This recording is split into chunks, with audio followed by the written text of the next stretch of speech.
Assalamualaikum warahmatullahi wabarakatuh.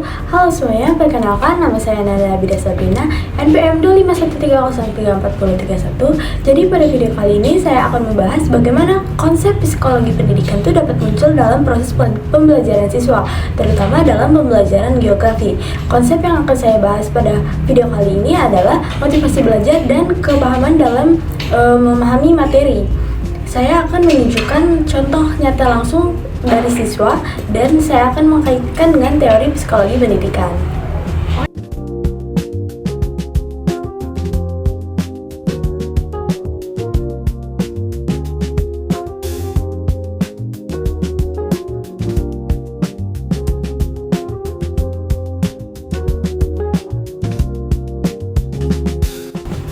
Nah, di sini saya sedang mengamati seorang siswa yang sedang belajar membedakan dan mengetahui pulau-pulau yang ada di Indonesia. Nah, terlihat dalam video bahwa siswa tersebut tuh masih kelihatan bingung untuk membedakan letak-letak dan bentuk-bentuk pulau yang ada di Indonesia. Dia masih suka tertukar antara pulau satu dengan pulau yang lainnya.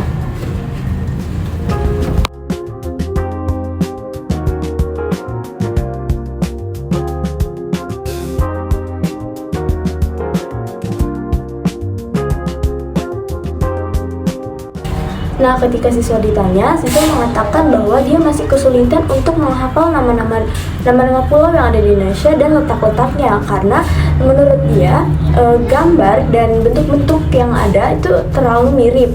Nah, hal ini yang mengungkapkan bahwa ada kesulitan dalam konsep kognitif. Jadi siswa itu kurang dalam mengingat dan memahami informasi visual. Dalam psikologi pendidikan, hal ini tuh dapat dijelaskan. Yang pertama, motivasi belajar. Jadi, siswa itu kurang memahami kalau cuman menghafal doang. Kemudian yang kedua, ada teori kognitif. Jadi, siswa kurang memahami jika informasi tersebut itu belum dikelola secara bermakna. Jadi, siswa itu lebih tertarik jika dibantu dengan media atau bimbingan. Setelah saya menggunakan peta berwarna dan memberikan penjelasan secara bertahap tentang posisi-posisi pulau yang ada di Indonesia dan mengaitkannya dengan hal yang familiar seperti Pulau Sumatera di sebelah kiri Indonesia, kemudian Pulau Papua di sebelah kanan Indonesia. Jadi siswa itu mulai lebih mudah memahami dan lebih tertarik dalam proses belajar mengajar.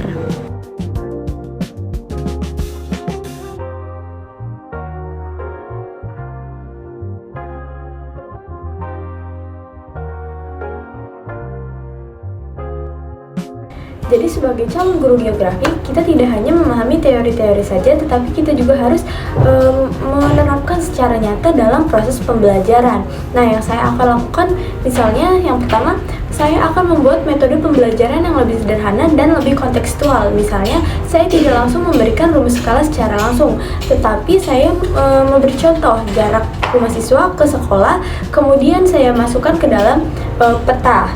Kemudian yang kedua, saya akan meningkatkan motivasi belajar siswa dengan cara apa? Dengan memberikan kuis singkat, permainan tebak jarak, atau diskusi kelompok agar seluruh siswa itu berpartisipasi dan berperan aktif dalam proses belajar mengajar. Yang ketiga, saya akan membimbing siswa secara bertahap. Jadi saya tidak akan memberikan soal yang menurutnya sulit, tetapi saya memberikan soal yang lebih mudah, terus kemudian bertahap menjadi soal yang lebih kompleks dengan dalam bimbingan dan pengawasan saya. Nah, dari kegiatan tersebut yang dapat kita ambil adalah bahwasannya siswa-siswa itu memiliki gaya belajar yang berbeda-beda ya tentunya. Jadi kita sebagai calon guru, kita tuh tidak hanya menyampaikan materi-materi saja, tetapi kita juga harus memahami kondisi psikologi siswanya agar proses belajar mengajarnya itu dapat berjalan secara efektif dan lebih maksimal lagi. Sekian video singkat dari saya, kurang lebihnya saya mohon maaf. Saya akhiri, terima kasih. Wassalamualaikum warahmatullahi wabarakatuh.